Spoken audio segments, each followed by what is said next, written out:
frère ou le diacre Jean-Yves. Et à ma droite, nous avons deux illustres serviteurs de Dieu. Et je vais les laisser se présenter à vous. Shalom, peuple de Dieu, ancien Jean-Baptiste. C'est l'apôtre, Dieu vous bénisse. Voilà. Pendant que vous êtes en train de vous positionner sur vos téléphones, vos écrans de télé, vous pouvez aussi partager ce lien, aider une personne, aider une famille, aider un frère, aider une sœur, afin que ce message ne soit pas gardé pour nous seuls, mais qu'il soit propagé partout où l'évangile peut être propagé. Donc merci encore de partager sur Facebook, sur YouTube, vous avez le lien. Voilà. Donc avant toute chose, je veux commencer par demander à notre l'ancien Jean-Baptiste, de bien vouloir nous conduire dans la prière. Alléluia. Amen. Père éternel, nous te rendons toute la gloire. Nous t'exaltons encore ce soir et nous te bénissons pour cette grâce que tu nous fais de parler de toi. Qui sommes-nous, éternel, pour parler de toi, si ce n'est que par ta grâce? Père, nous nous soumettons à ton esprit. Que ton esprit, Seigneur, précède ce moment. Remplis-nous de ton intelligence et de ta sagesse, afin de communiquer tes voix à ton peuple, afin qu'une personne soit transformée, afin qu'une vie soit changée, pour la seule gloire de ton nom. Au nom de Jésus, nous avons prié. Amen. Amen. Amen, amen. Donc, on va rentrer dans le vif du sujet, car je sais que vous êtes tous en train de nous attendre à cause de cette prédication qui était, pour ma foi, encore une fois, je dirais, révélatrice. Donc, je demanderai à notre ancien de bien vouloir nous donner ses impressions. Quelles sont vos impressions, ou tes impressions, ancien? Le message, comme tu l'as mentionné, était rempli de révélations. C'est comme si on avait l'impression d'écouter 10 messages à la fois, parce que je me suis remis à écouter le message, mais il était tellement vaste. Et je bénis l'homme de Dieu pour ce message. C'est une invitation pour moi à une évaluation que nous devons faire en tant que chrétiens de notre niveau de spiritualité ou de ce que nous comprenons par connaître Dieu. Connaître Dieu est assez vaste, mais l'homme de Dieu nous a appris que nous ne pouvons connaître Dieu que par lui-même. Et en apprenant à le connaître, il faut que nous apprenions à lire la Bible, non pas de manière intelligente, mais plutôt de manière spirituelle. Pour ma part, c'est ce que je retiens essentiellement du message. En effet, connaître Dieu était l'un des premiers points, et j'aimerais demander aussi à l'apôtre, donc, par rapport à ce message, c'est vrai que nous sommes après la résurrection, mais après la résurrection, il parle maintenant de connaître Dieu. Donc, c'est vrai, il y a eu la prédication, mais quel était peut-être le message que tu avais voulu donner qui peut-être à cause du temps ou à cause peut-être de l'inclinaison que la prédication prenait, que tu voulais ajouter à ce message-là? Bon, je peux dire que, comme tu l'as dit, on est dans la vie après la résurrection. Le but ici, c'est de nous permettre d'arriver à un niveau de développement spirituel et de connaissances qui vont nous garantir d'expérimenter les choses que Dieu nous a promis, du moins, les promesses de Dieu dans nos vies, parce que beaucoup de chrétiens vivent, mais ne vivent pas les promesses de Dieu. Et donc, ça fait que ça remet en cause tout ce que la parole de Dieu leur a dit. Vous comprenez? Et donc, on comprend que pour pouvoir expérimenter les choses que Dieu a pour nous, il faut connaître Dieu. Donc, la connaissance de Dieu s'impose à nous plus que jamais, en fait. Voilà. Surtout que, rappelez-vous, quand on a lu dans Daniel, il est dit que ceux du peuple qui connaîtront leur Dieu agiront avec exploit. Et on avait dit ici, sur cette même plateforme, qu'ils n'ont pas dit ceux du peuple qui connaîtront Jéhovah, ils ont dit leur Dieu. Vous voyez qu'aujourd'hui, dans le monde séculaire où nous sommes, parce que des gens connaissent leur Dieu, que ce soit un Dieu des eaux, des montagnes, ils sont forts, ils sont influents sur la terre. Vous comprenez? Vous ne pouvez pas marcher avec une divinité et puis ne pas la connaître. C'est connaître cette divinité qui garantit des résultats dans vos vies de tous les jours. Donc si nous, notre Dieu est l'Éternel des armées, nous devons chercher à le connaître. Ok, donc j'ai déjà une question qui me montre à l'esprit. Donc on parle de connaître Dieu, comme dans Daniel 11:32 justement, où il disait mais ceux du peuple qui connaîtront leur Dieu agiront avec fermeté. Ok. Ici, je crois pour la plupart que si on arrivait à demander à tout un chacun dans cette église qui sont ceux qui veulent connaître Dieu, tout le monde allait lever la main. Donc ma question est, où est donc le problème? Est-ce parce qu'on ne veut pas connaître Dieu? Est-ce parce qu'on le cherche mal? Ou quel est le problème? Pourquoi est-ce qu'on n'arrive pas à connaître Dieu? C'est l'investissement qu'on met dans la connaissance de Dieu. Vous ne pouvez pas connaître Dieu seulement le dimanche. Connaître Dieu va require que chacun d'entre nous prenne du temps. C'est pour ça qu'il a dit à Josué, médite la parole jour et nuit. Agis fidèlement. C'est alors que tu réussiras dans tout ce que tu entreprendras. Donc connaître Dieu va te demander une vie de sacrifice. C'est le sacrifice qui va déterminer ton niveau de connaissance. Ça veut dire que si tu ne veux pas vivre une vie de sacrifice en t'investissant dans la connaissance de Dieu, tu auras une connaissance limitée. Et c'est ça qui est le problème aujourd'hui. Beaucoup de gens veulent, mais très peu payent le prix. Il a fallu, prenons un exemple bien simple, il a fallu 3 générations pour que Dieu se fasse révéler en tant que le Dieu d'Abraham. Vous prenez le Dieu d'Abraham, le Dieu d'Isaac et de Jacob. C'est quand maintenant il rencontre Moïse qui change la révélation. Vous comprenez un peu? Il dit, tes pères m'ont connu comme étant, maintenant je veux que tu partes avec celui qui est. Tu comprends un peu? Donc vous voyez ici qu'il y a 2 choses qui sont différentes. Mais il faut 3 générations pour que Dieu établisse la révélation d'un seul nom de Dieu. Donc vous n'allez pas connaître Dieu en vous asseyant seulement le dimanche à l'église. C'est un investissement personnel, c'est une étude journalière que vous faites et l'application de cette parole qui vous donne de connaître Dieu. Pour insister sur le facteur sacrifice que tout chrétien doit avoir dans l'apprentissage ou dans la connaissance de Dieu, ou de se rapprocher de Dieu, ou d'avoir une intimité avec Dieu, il est important que chacun de nous puisse se donner le temps, se donner la passion d'apprendre. Parce que quand nous partons à l'école, nous avons beaucoup de volonté d'apprendre les matières que nous avons. Ça, c'est juste un exemple. Et dans tous les domaines dans lesquels nous travaillons en activité, nous nous mettons au niveau pour parfaire le travail que nous faisons. Est-ce qu'il en est de même pour le Dieu que nous servons? C'est la vraie question. Parce que beaucoup de chrétiens ont le temps pour autre chose, de la vie, mais pas le temps à donner à la parole de Dieu, à donner autant pour connaître la parole de Dieu. Et ça nous ramène toujours au fait, et c'est ce qu'on dit ici, que ça dépend de la manière de comment les chrétiens voient la parole de Dieu. Parce que quand tu vois la parole de Dieu comme étant indispensable pour ta vie, elle est comme ton air que tu respires pour l'homme spirituel, vous allez comprendre que vous ne pouvez pas être loin de la parole de Dieu et puis vivre. Et il dit que celui qui médite la parole, il est comme un courant d'eau. Hein? Il est comme un arbre planté près d'un courant d'eau. Comprenez un peu? Donc, parce qu'il est planté, il reçoit l'eau de façon gênée, continue. Donc, il se développe et il donne son fruit en sa saison. Pourquoi? Parce que justement, il est planté vers un courant d'eau. Comment on fait pour se planter vers le courant d'eau? L'eau, c'est la parole de Dieu. Donc, on fait comment? On se plante dans la parole de Dieu et on donne nos fruits en sa saison. Parce que, ayant été normalement et tous les jours nourris par l'eau, on finit par se développer.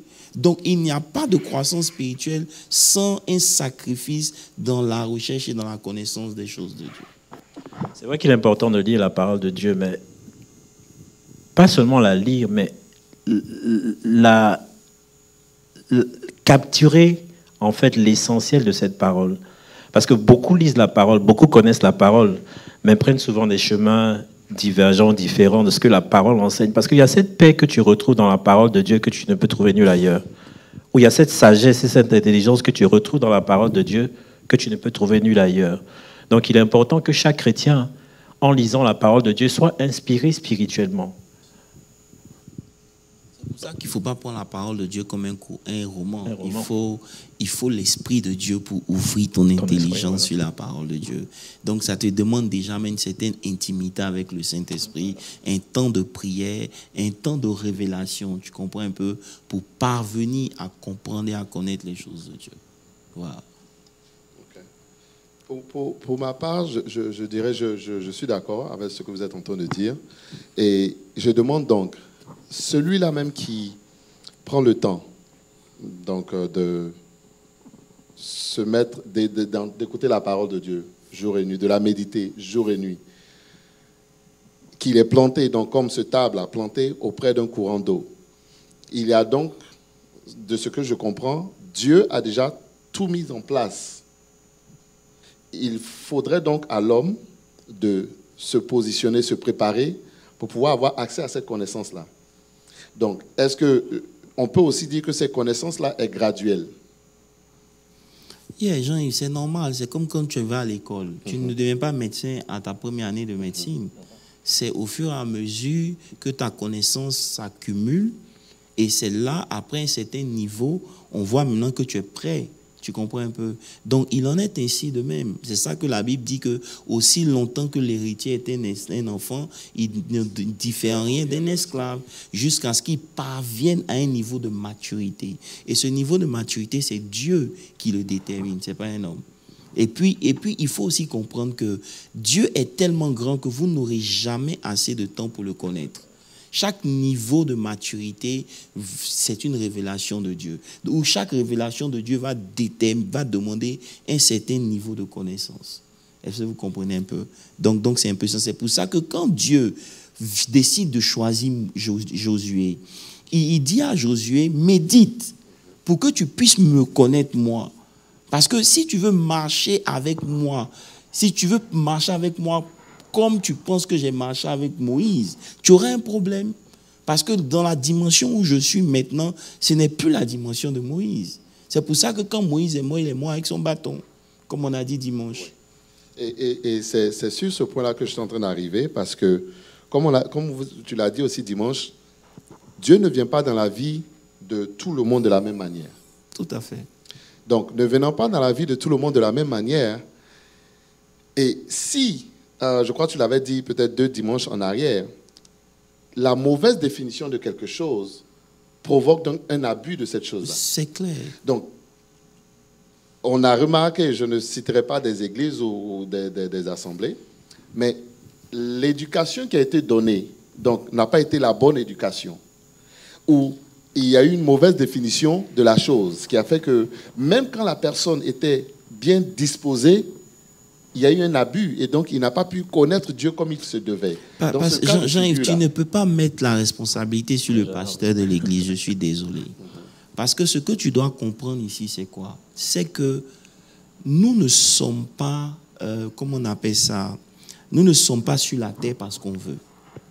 À la fin de la journée, disons bien, prenons un exemple bien simple. C'est parce que parmi nous, il n'y a pas assez de super riches. Mais lorsque vous êtes super riche, vous confiez vos biens à quelqu'un.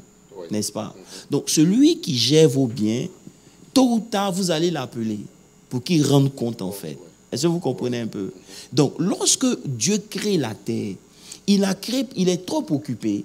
Donc, il met l'homme pour gérer cette terre-là.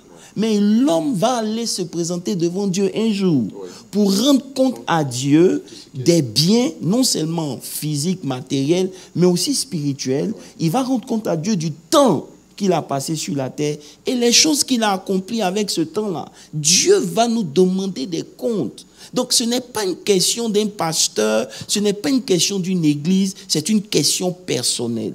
Lorsque tu sais que tôt ou tard Dieu va te demander des comptes, tu n'attends pas ton pasteur pour connaître Dieu, tu cherches à le connaître. Tu comprends? Parce que maintenant la connaissance est out there.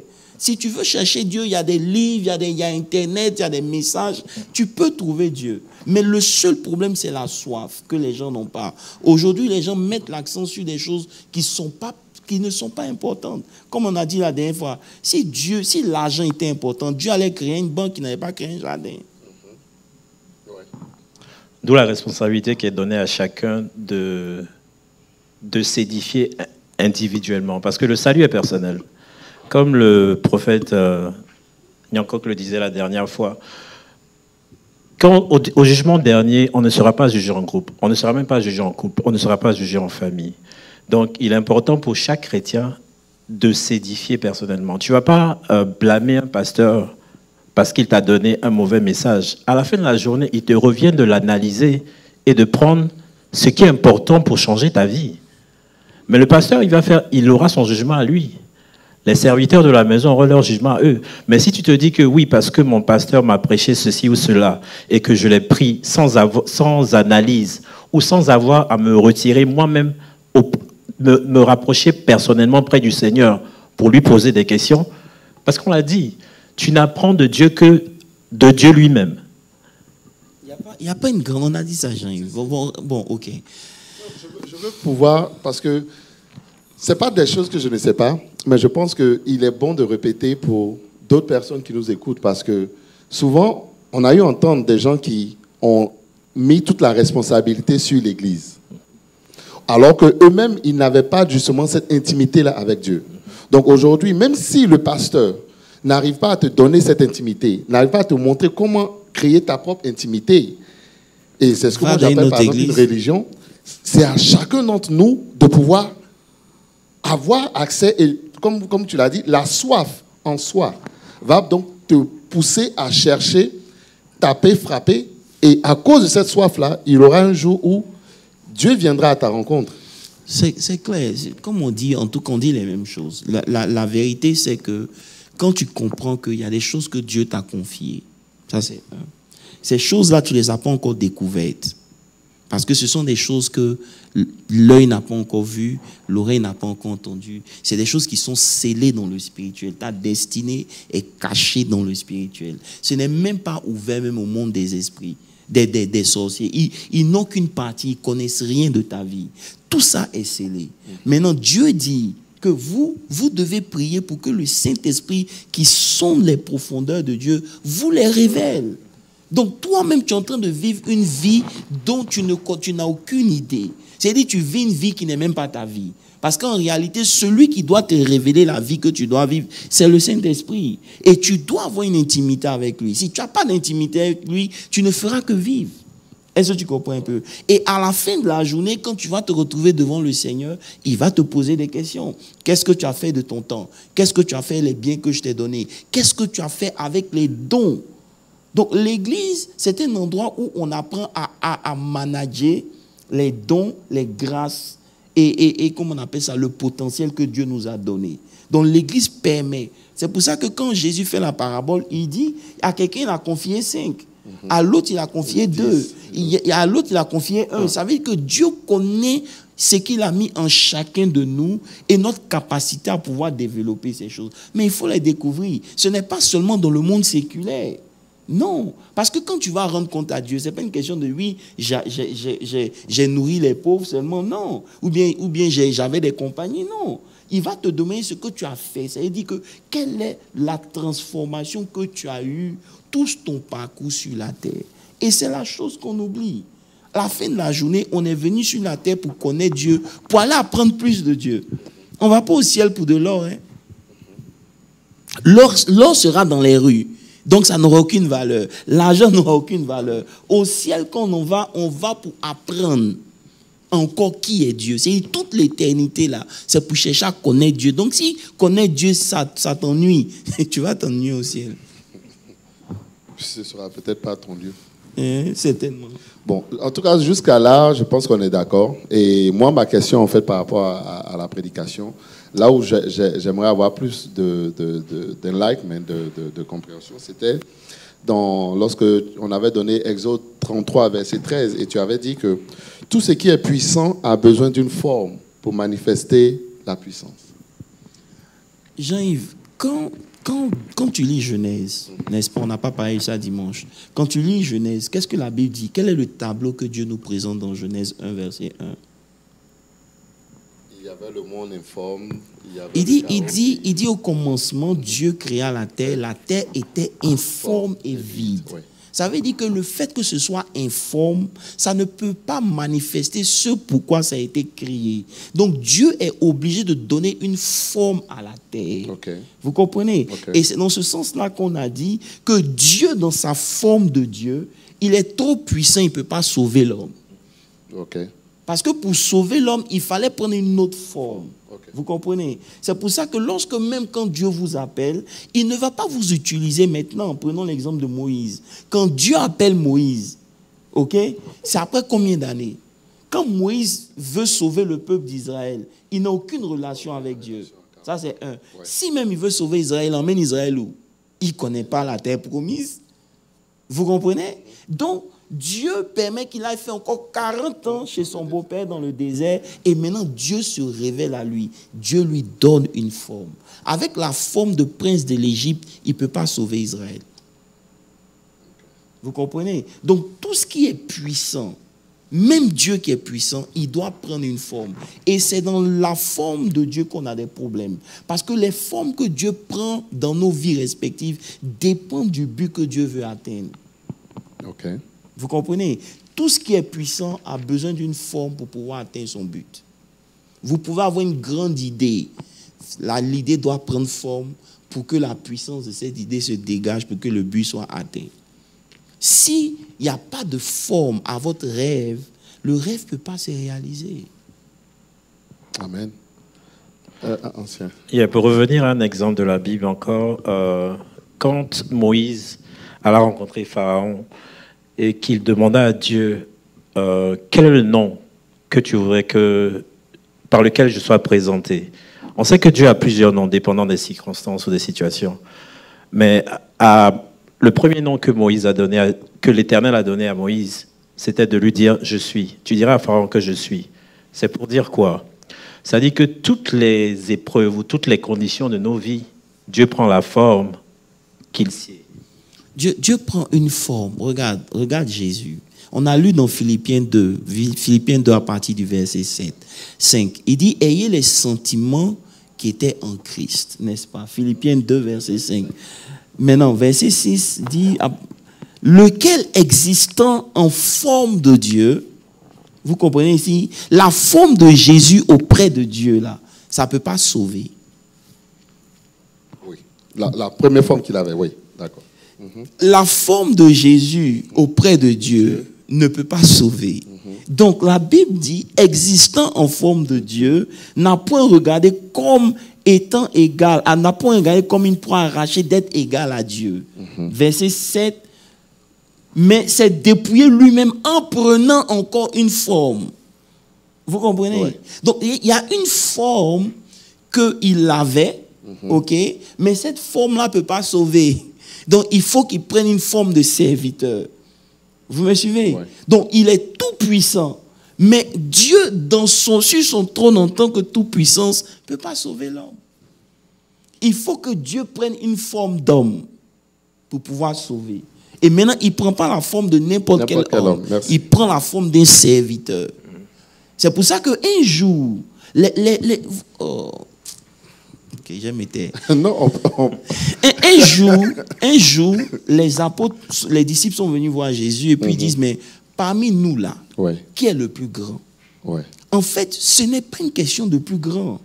Non, il dit que celui qui doit être le plus grand, qui veut être le plus grand, qu'il soit le serviteur. Il va même encore plus loin, il dit qu'il soit même l'esclave. Mais vous devez comprendre ici que ce n'est ni votre position qui intéresse Dieu. Pourquoi? Parce que lorsque tu vas mourir, on va dire bon et fidèle serviteur. C'est ces qualités-là que tu dois développer. Ce n'est pas une position de grandeur. Vous pouvez être grand aux yeux des hommes, mais petit devant Dieu. Mais vous pouvez être petit devant Dieu, mais grand. Petit devant les hommes, mais grand devant Dieu. Lorsqu'on l'ouvre le livre d'Apocalypse et que personne ne peut ouvrir les sceaux, ils ont dit quoi? Ils ont dit, qui est puissant pour ouvrir? Ah, je vous pose une question. Qui est grand pour ouvrir? Ils ont dit quoi? Ils ont demandé qui est digne. Vous comprenez un peu? Donc la dignité, l'intégrité, comme on appelle ça, c'est des choses que Dieu recherche. La fidélité, l'économe fidèle. Lorsque Dieu t'a confié des dons, il va te demander, est-ce que tu as été fidèle? Il ne va pas dire, est-ce que tu as été grand? Parce que quelque chose qui est grand n'est jamais grand devant Dieu. Wow. Je pense que pour ceux-là qui sont en train de nous suivre, j'aimerais relater un fait, en fait, pour parler de ce que l'apôtre est en train de dire. Donc, la vie après la résurrection,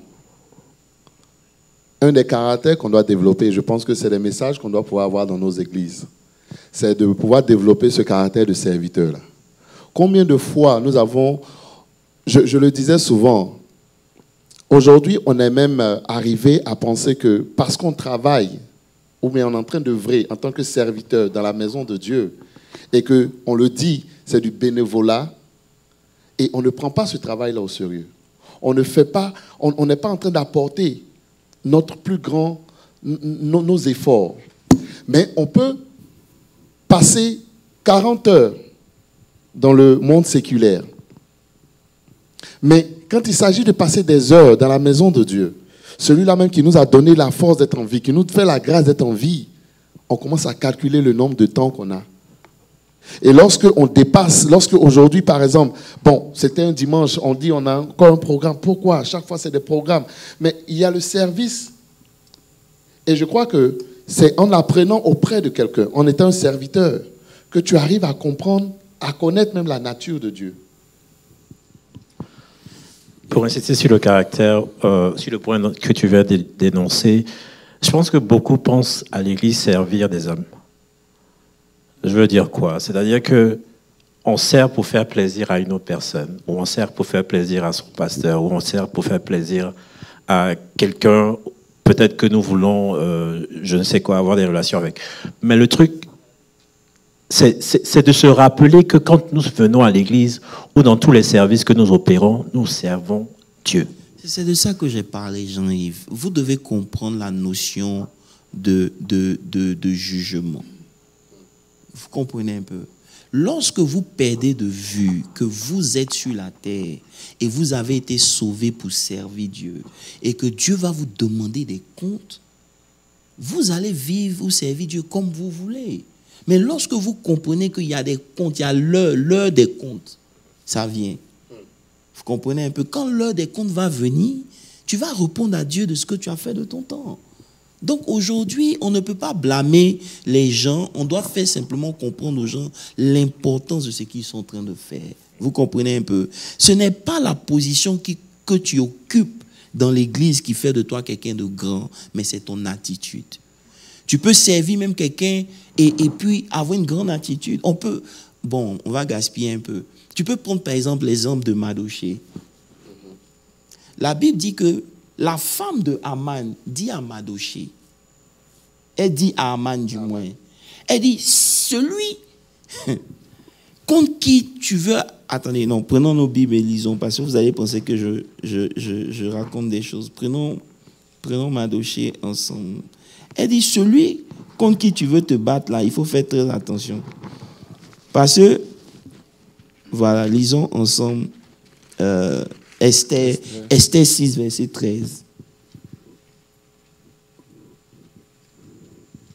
Voilà. Haman raconta à Zeresh, sa femme, et à tous ses amis, tout ce qui lui était arrivé, et ses sages.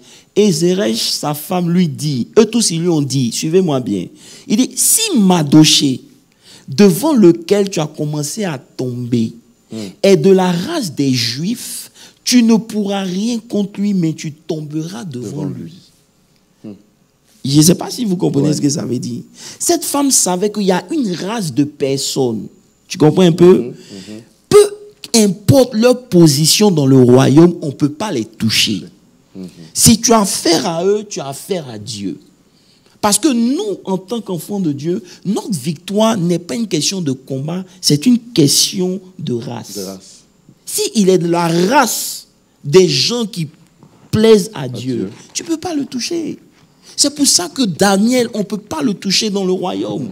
Pourquoi? Ce n'est pas parce qu'il est premier ministre, mais c'est parce qu'il fait plaisir à Dieu.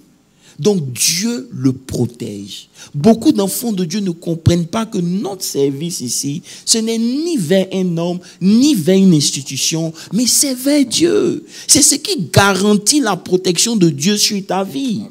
Beaucoup de gens peuvent faire, vous allez voir on vous raconte des histoires où il y a des accidents qui arrivent, où dans les accidents, il y a 3 personnes qui meurent, il y a un seul qui ne meurt pas, mais l'accident était un choc. Vous allez voir que spirituellement parlant, cette personne-là, c'est pas qu'elle est mieux que les autres, sur les autres du point de vue naturel, mais spirituellement, il y a certainement quelque chose que Dieu aime. C'est bien dit. Vous comprenez? Donc, elle lui dit, s'il est de la race des Juifs, c'est-à-dire qu'il y a un peuple là, même quand ils sont derniers, il ne faut pas les toucher. Même quand ils sont serviteurs, tu peux être PDG. Mais si tu le touches là, tu vas tomber. Il est gardien, mais à cause de lui, on va te renvoyer. Pourquoi? Ce n'est pas parce qu'il est forcément grand dans la société, mais c'est sa relation avec Dieu qui détermine sa grandeur, en fait. Son service fait que... Regarde comment l'histoire s'est passée. Mardochée était au service, il a permis qu'un coup d'État soit déjoué. Ouais. Vous comprenez? Et donc, c'est un tel gars, on n'a pas récompensé. Mais il n'a rien dit. Quand le jour des comptes arrive, Dieu permet au roi d'être troublé dans son sommeil. Le roi ne peut pas dormir, il s'en va lire les annales, et puis il voit qu'il y a un gars qui a fait ça. Et puis il demande, qu'est-ce qu'on a fait pour lui? C'est pour dire que quand vous servez Dieu, il va toujours vous honorer. Dieu ne doit rien à personne. Vous ne pouvez pas investir votre temps dans la connaissance de Dieu et ça ne va pas vous rapporter quelque chose. Vous ne pouvez pas servir Dieu et ça ne va pas retomber sur vous. C'est impossible. Sinon, vous n'avez pas bien lu votre Bible. Mais celui qui lit sa Bible doit comprendre que le service, c'est ce qui garantit sa survie et sa protection. Est-ce que vous comprenez un peu? Voilà. Wow.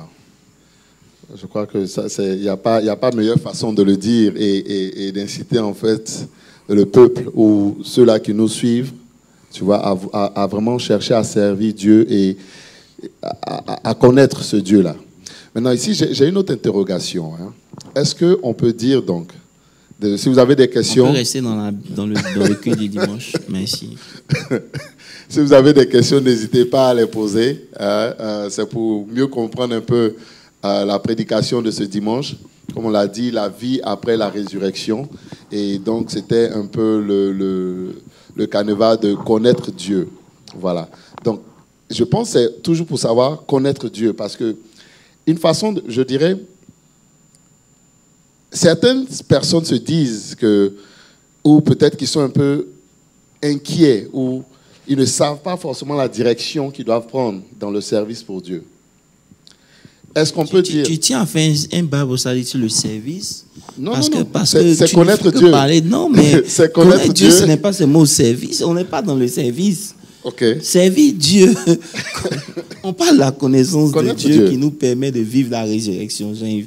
Je sais que tu es le responsable des diacres et tout, et tu veux inciter les gens au service, mais attends quand même. On n'a pas parlé de service dimanche. Je suis désolé. Non, mon point ici, c'était... Voilà, vas-y. Est-ce qu'on peut dire que Dieu je donne un peu peut-être l'image du target et de la flèche. Est-ce qu'on peut dire que Dieu a déjà créé le target et nous sommes, ou par notre vie, nous devenons donc la flèche qui est en train d'aller vers ce target-là. Mais Jean-Yves, c'est ce qu'on a toujours dit. Nous sommes là pour servir Dieu. Tu es né dans l'année où tu es né, la famille où tu es né, parce que Dieu a un but à atteindre. Est-ce que vous comprenez un peu? C'est pour ça que la notion de succès, elle est relative. Parce que quelqu'un qui aujourd'hui semble avoir du succès, il doit attendre le dernier jour. Et c'est Dieu qui déclare son succès. Parce que le succès que tu penses que tu l'as par rapport à quoi en fait? Je ne sais pas si vous comprenez ce que je suis en train de dire. Parce que si Dieu ne dit pas, viens te reposer, bon et fidèle serviteur, ça veut dire que tout ce que tu actives sur la terre, c'est zéro.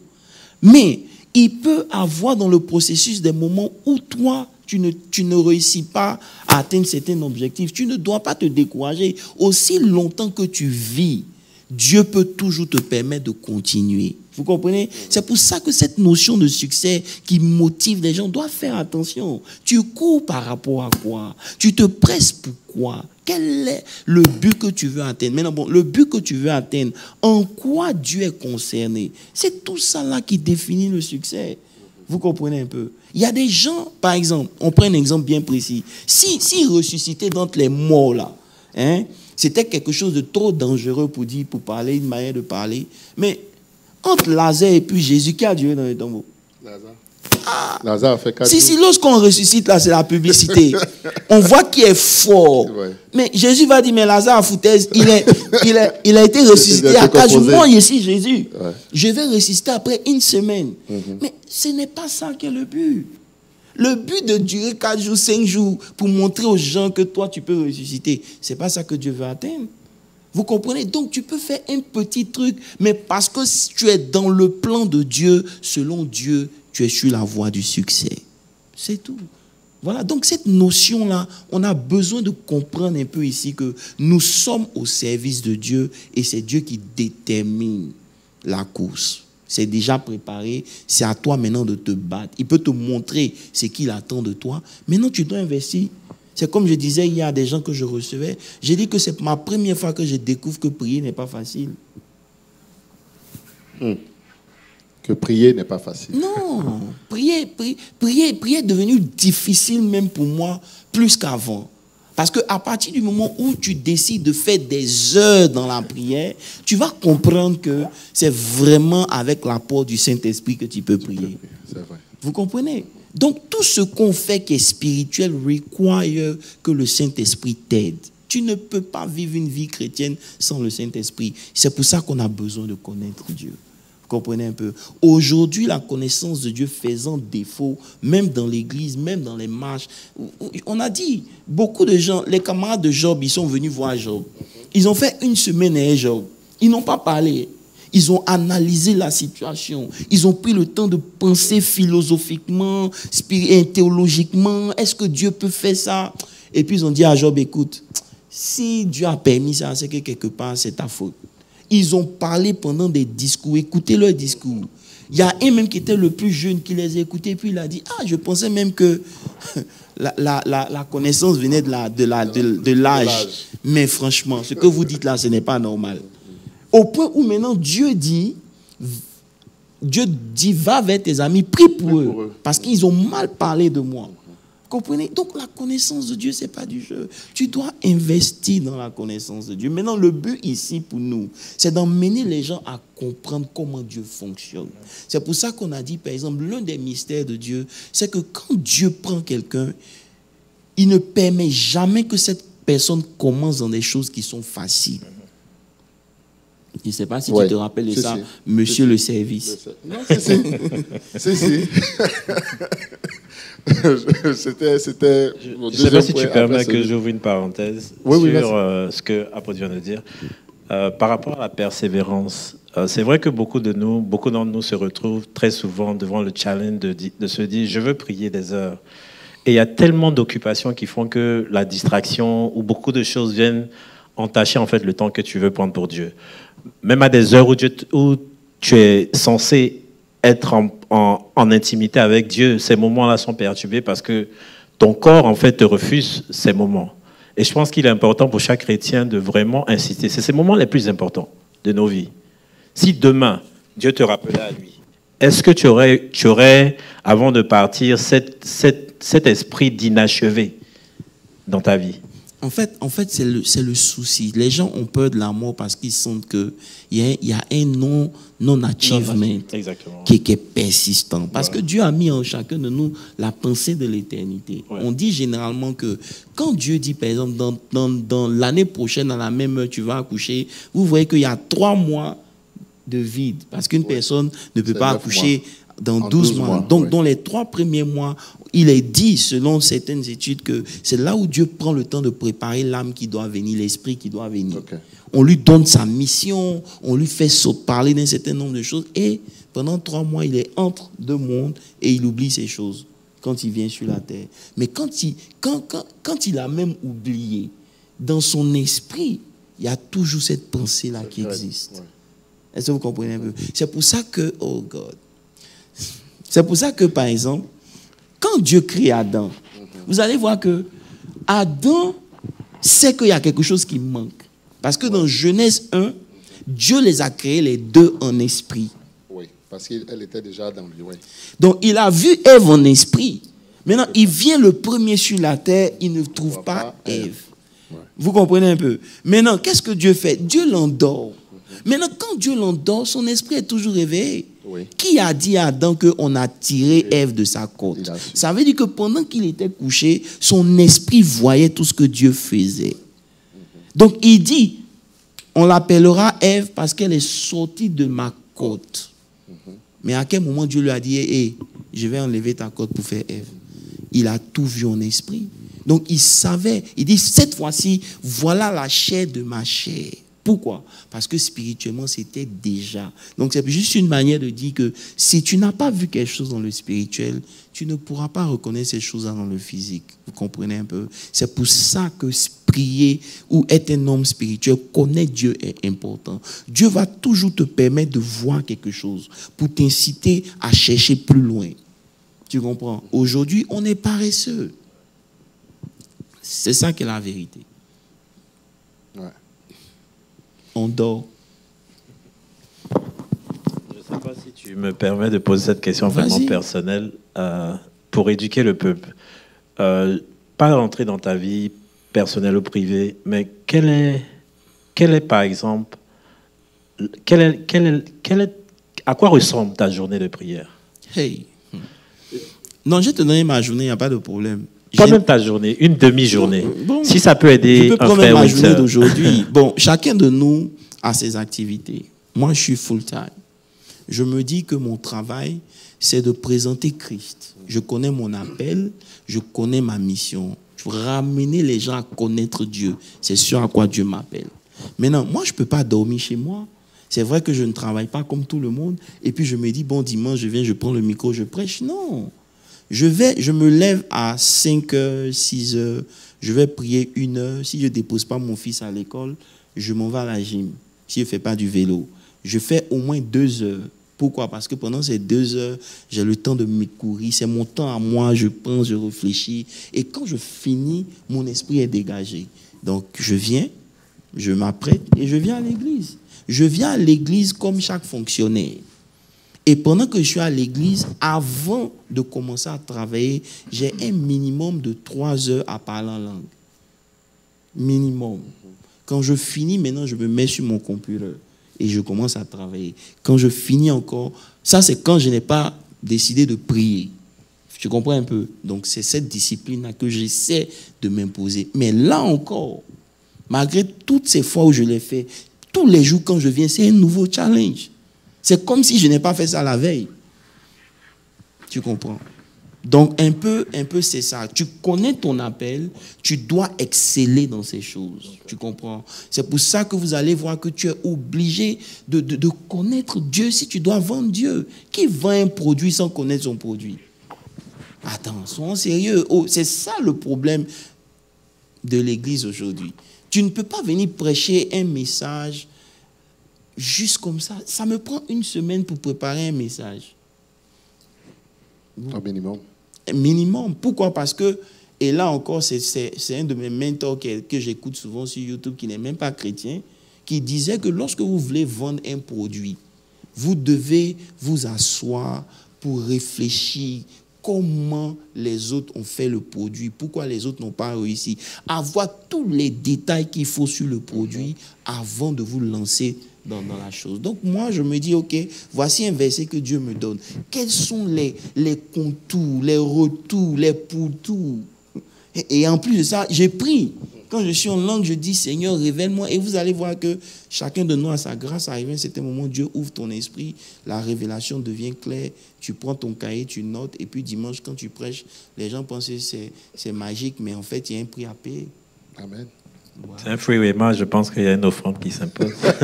mais c'est ça, on prêche et puis dimanche, ne faites pas offrande à donner. Donc, je disais que pour revenir, parce que le plus important, c'est, si on doit revenir sur le message, c'est d'être focus. On disait que vous allez voir que quand Dieu appelle quelqu'un, c'est important de connaître. Ouais. Pourquoi c'est important de connaître? Quand Dieu envoie Israël en Égypte, il les envoie chez les plus forts. Vous comprenez? Pour que, après avoir vaincu ce qui est plus fort, tu as la notion qu'il n'y a rien au-devant de toi qui peut te stopper.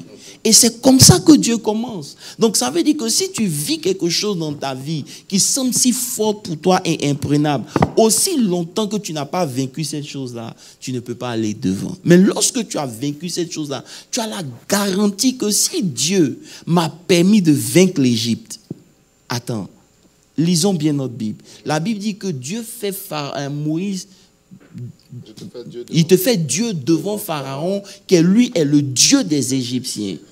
Ouais. Tu comprends un peu? Maintenant, Moïse devient le Dieu de Pharaon. Donc, qui domine en Égypte? C'est Moïse. C'est Moïse.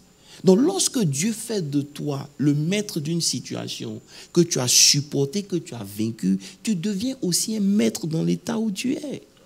Maintenant, les chrétiens, ils ont peur des épreuves. Dieu ne va jamais commencer avec quelque chose de facile. Ce n'est pas le Dieu qu'on sait. Je suis désolé. Il va toujours permettre que ce soit une épreuve difficile. C'est pour ça que lorsque Josué s'apprête à faire sortir le peuple d'Israël, il y a le Jourdain qui est là. S'il avait le bâton de Moïse, il avait dit, oh, c'est un petit truc. Ouais. Et c'est le bâton de Moïse qui a ouvert la mer. Ouais, c'est quoi le Jourdain devant la mer? Mais il n'y a pas de bâton. Donc, c'est là maintenant que Dieu maintenant veut se révéler à lui. Vous comprenez un peu? Voilà. Donc, Dieu commence toujours par des épreuves difficiles. Quand Dieu te met dans quelque chose de difficile, il est en train de te former. Ne fuis pas ce qui est difficile. On a vu un Jacob et comment il s'appelle? Lot. Tous ceux qui ont choisi la facilité, la verdure, ils ont toujours payé des prix. Il avait une question. Oui, j'allais revenir sur ce que l'ancien JB a dit, mais j'ai une question en fait. De façon générale, je sais que chacun de nous connaît ses faiblesses qui l'empêchent en fait de garder une constance vie de prière. Mais de façon générale, quels sont les interdits en fait pour garder une constance vie de prière? Ça c'est une question. Hein. De façon générale, quels sont les interdits? Toi-même tu dis que tu connais tes faiblesses. C'est en fonction de qui tu es que tu connais tes interdits. Par exemple, j'ai voulu jeûner, écoute bien, j'ai voulu jeûner comme Papa JB jeûnait. Papa JB, il a fait plus de combien de jours de jeûne à sec là? Non, il n'a pas fait 40 à sec, il allait mourir. Il a fait combien de jours sec? 21. Sec. Ouais. Ah. Ouais, il a fait 21 de jours secs. Maintenant, moi, quand je commence, après 3 jours, je perds ma concentration. Ça ne marche pas pour moi. Donc, je ne peux pas faire 21 jours secs. Jamais de la vie, je vais faire 21 jours secs. Mais, je peux aller jusqu'à 40 jours avec un seul repas par jour. Maintenant, vous allez voir qu'au bout de 21 jours, Dieu commence à ouvrir mon esprit. Ça, c'est moi. Tu comprends? Donc, je ne suis pas contre le fait que les gens puissent jeûner. Non. Si tu as une situation, je vous dis quelque chose, si vous avez une situation à laquelle vous devez faire face, 3 jours de jeûne sec, c'est important. Vous faites vos 3 jours de jeûne sec en priant, en adressant la situation va bouger. Ça, c'est un témoignage, c'est un fact. Mais lorsque vous voulez grandir avec Dieu, il y a des choses que Dieu peut vous demander. Ça peut être 1 an de jeûne. C'est différent. Là, comme ça, on est rentré le premier jour du mois de juin, on est en train de rentrer et je sens dans mon esprit qu'on doit partir avec Dieu jusqu'à la fin de l'année. C'est-à-dire 6 mois où tu jeûnes de 6h à 18h. C'est ce qui est présent dans mon esprit quand j'ai fini de prier tout à l'heure. Et j'ai en train de réfléchir, il me dit, mais Seigneur, ça va être chaud. Mais c'est ce que je ressens. Donc, je ne pourrais pas te dire à toi quels sont tes interdits. Tu sais. Si c'est la télé, ne regarde pas la télé. Si tu sais que tu es fatigué, qu'est-ce qui cause la fatigue? Tu dois déceler ça. Tu comprends un peu? Maintenant, qu'est-ce que tu fais pour vaincre? Moi, par exemple, quand je ne fais pas le sport, ma journée est gâtée. Je m'explique. C'est-à-dire que je suis là, mais je suis paresseux. Mais le sport est ce qui me trigger dans ma journée. Quand je finis de faire mon sport, automatiquement, j'ai l'énergie pour faire tout le reste. Mais quand je n'ai pas fait, même le dimanche avant de venir prêcher, je dois aller à la gym. C'est comme ça que je suis. Donc, je sais ce qui marche avec moi. Tu dois savoir ce qui marche avec toi. Il doit savoir ce qui marche avec lui. Arrivé à un certain moment, j'étais obligé de lui dire, regarde, après 21 jours, c'est dangereux. Même 5 jours, 3 jours, c'est bon. 5 jours le plus, 7 jours sans eau, sans manger, c'est bon. Mais après, tu commences à t'affecter. Si ce n'est pas Dieu qui t'a donné cet ordre, ne le fais pas, arrête, commence à boire de l'eau et puis continue. N'est-ce pas? Il est encore en vie. Amen. Et il y a quelqu'un qui a fait 40 jours à New York, il est mort. Ouais. On va dire, mais pourquoi dans les 40 jours-là, Dieu n'est pas venu l'embrasser? Il faut qu'avouer. C'est la vérité. En effet. Donc, tu vois que Charles, la vérité aujourd'hui, c'est que tu dois pouvoir te connaître. Tu dois te discipliner. C'est ce que je dis. Pour la première fois de ma vie, prier est devenu difficile. Tu pries jusqu'à toi-même, tu es fatigué, mais tu vas voir qu'arrivé à un certain moment aussi dans la prière, le Saint-Esprit vient take over. Yes. Et maintenant, c'est plus toi qui pries, c'est l'Esprit maintenant qui prie. Et c'est merveilleux. Mais pour arriver à ce niveau-là, c'est un sacrifice. Notre vie est une vie de sacrifice. Il dit, présentez vos corps comme des sacrifices vivants. Ça veut dire quoi? Écoutez-moi bien, ça veut dire quoi? Ça veut dire que lorsque ton corps, ta vie devient un sacrifice, ça devient comme un autel. Ouais. Alors que rappelez-vous que lorsqu'un autel est érigé, il y a des transactions spirituelles qui se font sur cet autel. Ouais. Tu comprends un peu? Donc lorsque ta vie devient un sacrifice vivant, il y a toujours des transactions spirituelles qui se font sur ta vie. Il y a comme une présence angélique qui t'accompagne. Ouais. Bon, c'est des mystères dans lesquels on ne va pas rentrer. Mais on a dit dimanche que Dieu commence avec ce qui est difficile. Et ça fait partie de la notion de Dieu. Parce que si on dit généralement dans le monde séculaire, celui qui peut le plus peut le moindre, n'est-ce pas? Celui qui peut le plus peut le moins. Bon, Jean-Yves, tu comprends pas? Non, je n'ai pas entendu ce non, ça veut dire que si tu as vaincu le plus gros, c'est que le plus petit te sera le facile. Plus. Peut le moins. Jean-Yves, si tu peux courir pendant 5 heures, tu peux courir pendant 30 minutes? Oui, d'accord. Celui qui peut le plus peut le moins, d'accord. Justement, oui. Ça c'est dans le monde séculaire. Oui. Donc avec Dieu, lorsque tu as vaincu de grandes victoires, tu vas voir que tout ce qui va venir après, là, c'est des petites choses que tu ramasses. D'accord. Ma question ici, donc, est de savoir, parce que je sais que c'est dans l'esprit, il y a quelqu'un qui veut poser cette question. Comment savoir d'abord, est-ce que ce combat-là, c'est le plus fort combat de ma vie, ou bien est-ce qu'il se fait par étapes? Ça veut dire que, comment savoir si ce combat-là, ou bien cette chose la plus difficile est passée? Parce que, et aussi, est-ce que il y a des fois où, par exemple, ce combat est arrivé et laissez-moi utiliser ce terme-là. Il n'a pas peut-être passé la classe, il revient toujours sur la même. Personne ne peut te définir, mais tu le sauras. On prend un exemple de Jésus, tu veux bien? Oui. On a vu que Jésus, dans le désert, quand Satan est venu le tenter, on a vu ça ici. Il a géré Satan comme si c'était une feuille. Maintenant, lorsqu'il arrive à Gethsémani, où il y a un combat sérieux sur sa destinée, qu'est-ce qui se passe? Il va même vers Dieu pour dire à Dieu, s'il est possible que cette coupe se parce que quand il s'agit d'accomplir la volonté de Dieu, c'est la chose la plus difficile à faire. Maintenant, lorsqu'il a dit, il a vaincu, quand il a dit, non pas ma volonté, mais ta volonté, qu'est-ce qui a été Golgotha pour lui le reste? C'était plus rien. Parce qu'il avait vaincu le plus difficile. Jusqu'au point où sa sueur s'est transformée en sang. Lorsqu'il a eu la victoire à Golgotha, tout ce qui a suivi là, c'était juste un film. Tu comprends? Le plus difficile, ce n'était pas d'aller mourir à la croix, c'était Golgotha, c'était le jardin de Gethsémani.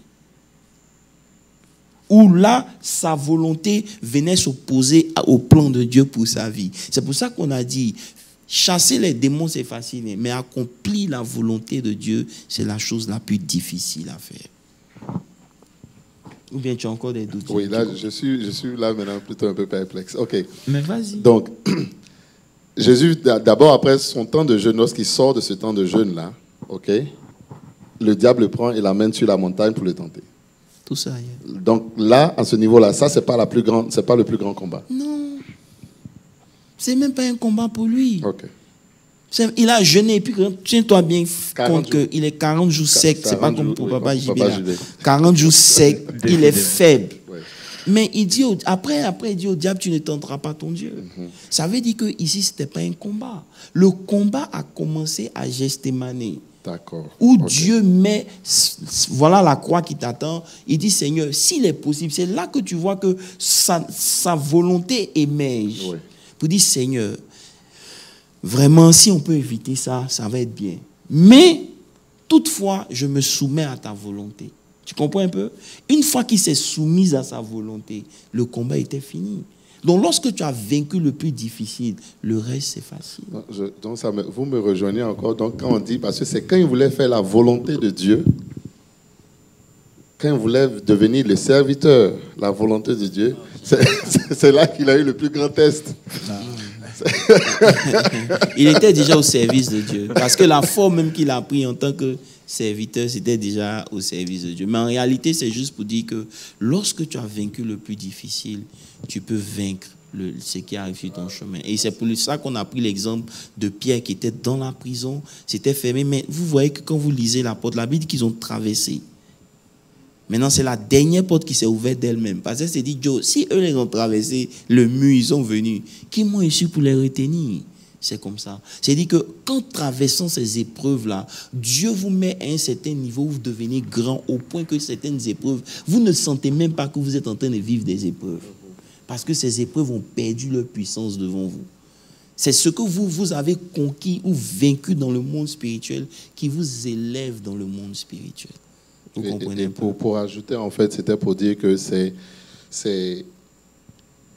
cette épreuve la plus dure, en fait, permet aussi donc d'enlever tout ce que on avait créé en nous comme idole, tout ce qui avait à un moment pris la place même de Dieu dans notre vie. Donc cette épreuve-là a pour but de pouvoir venir déraciner toutes ces choses-là, parce que comme et là je veux toucher un peu à cette parabole, Dieu permet à un moment que même quand tu dors, même quand tu es en train de faire le service ou dans ta marche, que l'ennemi vienne et plante de l'ivraie.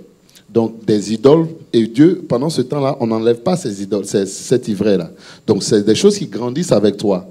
Jusqu'au jour où, là où, par exemple, tu arrives, si on peut dire, au carrefour de ta vie, là où, par exemple, la volonté de Dieu, tu es prêt à accomplir cette volonté-là, où je dirais, là où, par exemple, on arrive à définir le sens de ta vie, c'est ce jour-là que tu auras ce grand combat-là. Et c'est en ce moment-là que les idoles, donc l'ivraie qui avait été plantée pourra être séparée afin que le vrai sacrifice... Ça veut dire que, pour juste simplifier, ça veut dire que lorsque Dieu permet ces épreuves, tu ne sais pas les choses qui sont cachées en toi.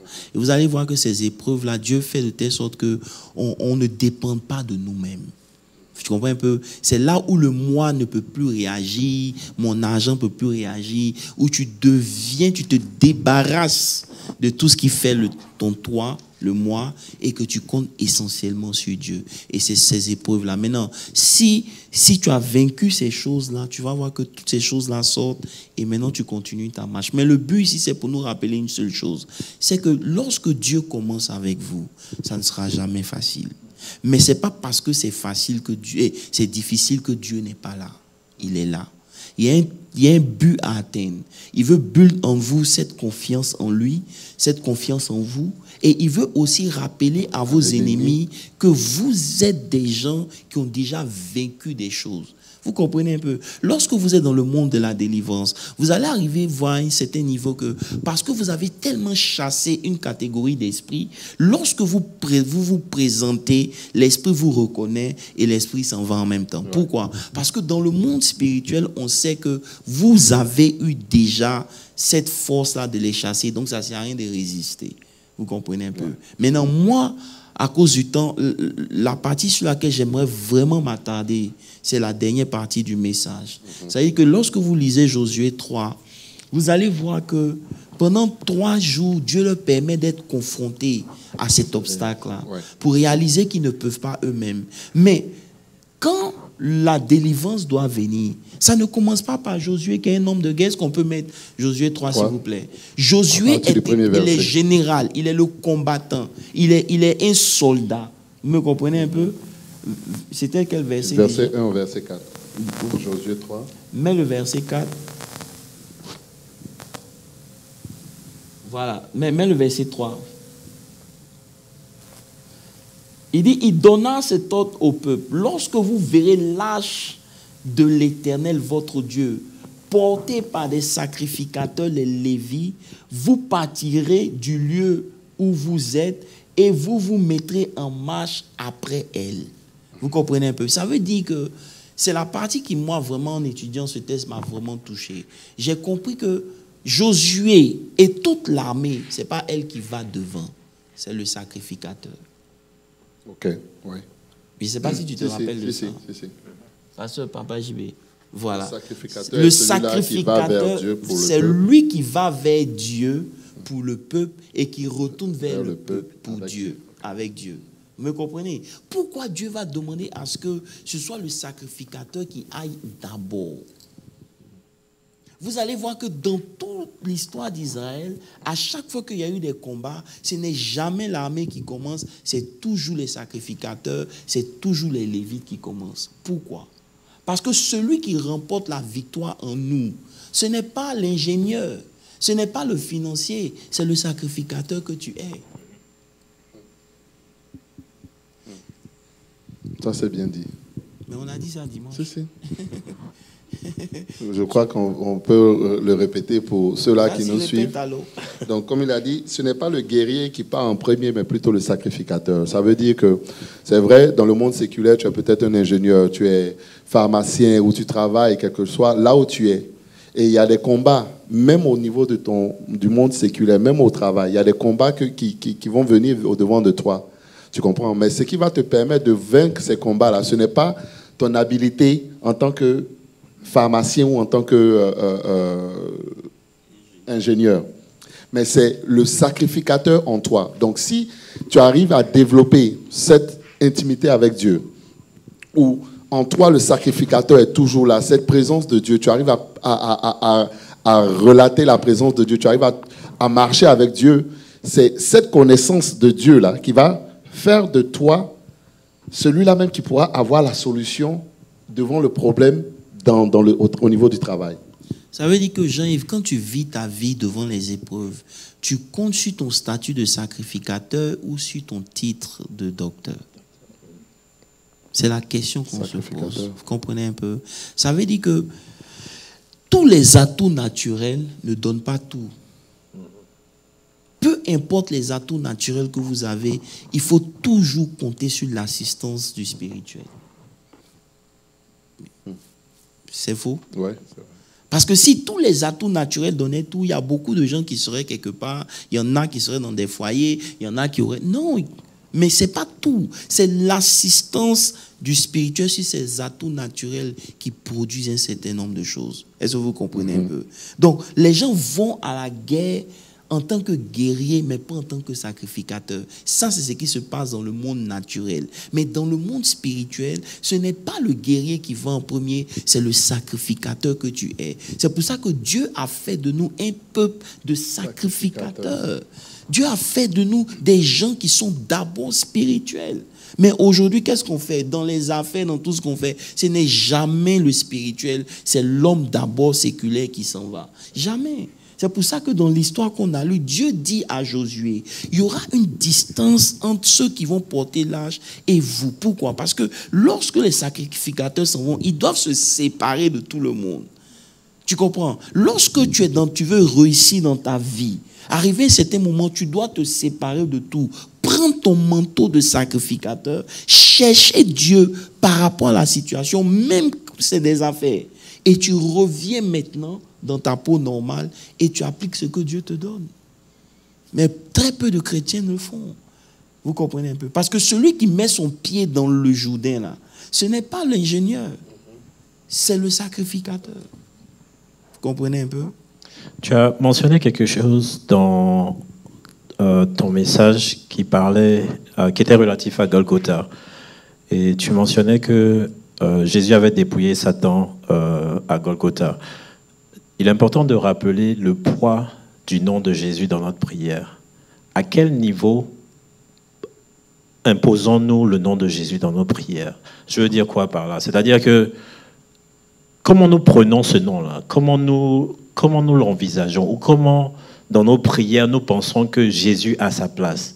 Parce que s'il a été dépouillé, si l'ennemi a été dépouillé à Golgotha, c'est que les petites situations que nous vivons à travers le nom de Jésus peuvent être assujetties. Pas seulement même commencer le nom de Jésus. Le nom de Jésus il est puissant en lui-même. Mais le nom de Jésus va prendre sa puissance face à la révélation que toi tu as. Tu comprends? On a dit par exemple à Golgotha, son père l'a abandonné.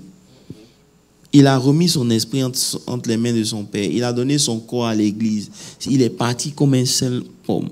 Mais un Jésus qui n'a pas l'appui de son père a pu vaincre toutes les principautés. À plus forte raison, ce Jésus-là maintenant qui est assis à la droite de Dieu le Père. C'est la connaissance qui fait qu'on ne vit pas la résurrection. Dimanche, on va fêter la Pentecôte. Ça va être juste un événement. Et c'est ça qui fait qu'aujourd'hui, on est obligé de parler de ces choses-là. C'est le sacrificateur qui va faire renaître la Pentecôte dans toi. C'est le sacrificateur qui va prier. C'est cet homme de prière-là qui remporte les victoires. C'est ce que tu as remporté dans le spirituel qui va se manifester sur la terre. C'est comme ça. Donc aujourd'hui, vous ne pouvez pas mettre vos titres, vos diplômes, vos connaissances en avant sans activer l'homme spirituel ou le sacrificateur que vous êtes. C'est lui qui fait la différence. Je ne sais pas si on a une autre question avant qu'on ferme. Donc, je pense que ça a été assez clair. On a parlé de, comme on a dit, on est toujours après la résurrection. Connaître Dieu qui demande donc, qui requiert de notre participation inclusive, je dirais, où il faudrait qu'on puisse, quel que soit l'endroit où on se trouve, payer le prix, faire le sacrifice qu'il faut, se rapprocher de Dieu, avoir cette communion-là, rechercher cette intimité, avoir cette soif-là. Et aussi comprendre un peu le mécanisme. Comme il a dit, il va toujours te faire passer par une situation la plus dure, pas pour t'effrayer, mais pour que les autres, une fois que tu arrives à passer cette situation-là, les autres combats ne seront que... Il faut être le sacrificateur de ta vie. Voilà. C'est-à-dire le sacrificateur, c'est lui qui ouvre le chemin pour les autres. Être un sacrificateur requiert que tu te mettes à la brèche. Beaucoup de gens ont dit dimanche, ils veulent être les Joseph de leur famille. Parce que quand tu es Joseph, là, tu es premier ministre. Mais il faut être aussi le Jésus de ta famille. Il faut accepter à te sacrifier pour les autres. Le sacrificateur, il est le premier à mettre son pied dans l'eau et le dernier à sortir de l'eau. Comprenez un peu? Voilà, donc c'est pour dire qu'aujourd'hui, on est dans un monde séculaire qui est fortement spirituel. Vous marchez avec des gens qui sont spirituels. Vous travaillez avec des gens qui sont spirituels. Il y a des gens qui connaissent leur Dieu. Ils prendront l'avantage sur vous. Vous qui êtes chrétiens, cherchez à connaître Dieu. C'est pour ça que Osée 6, verset 3 disait que connaissons Dieu et cherchons à connaître l'Éternel. Tu comprends un peu? Ouais. On a vu ça dimanche. Il dit connaissons Dieu et cherchons à connaître l'Éternel. C'est-à-dire il y a deux niveaux de connaissance. Il y a la connaissance, comment on appelle ça? J'avais dit ça dimanche, j'ai oublié. Non, pas intellectuelle. La connaissance approfondie et puis la connaissance authentique de Dieu.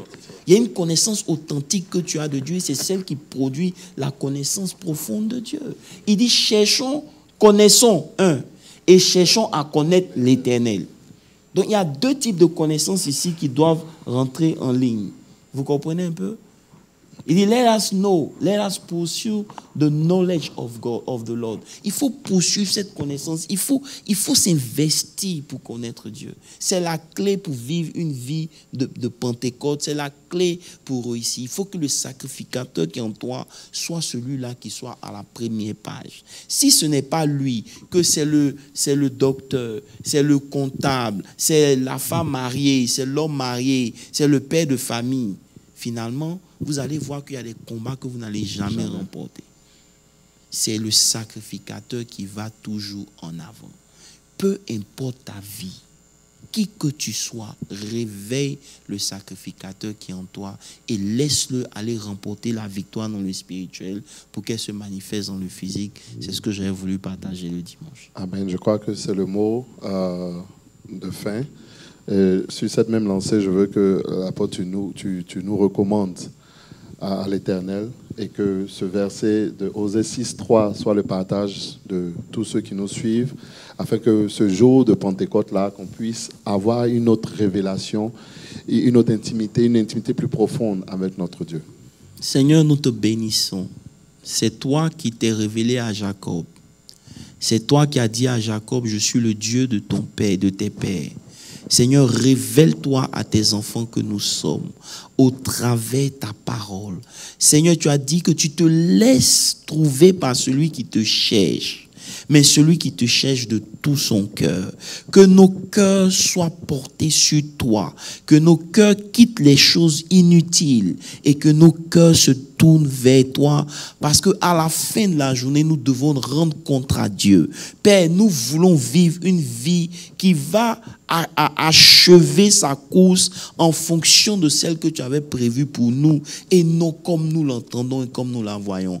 Aide chacun de nous à avoir cette soif de toi et à te chercher pour te connaître. Père, nous te bénissons pour ce moment. Merci pour tous ceux qui nous ont suivis, pour tous ceux qui sont à un niveau de leur vie chrétienne.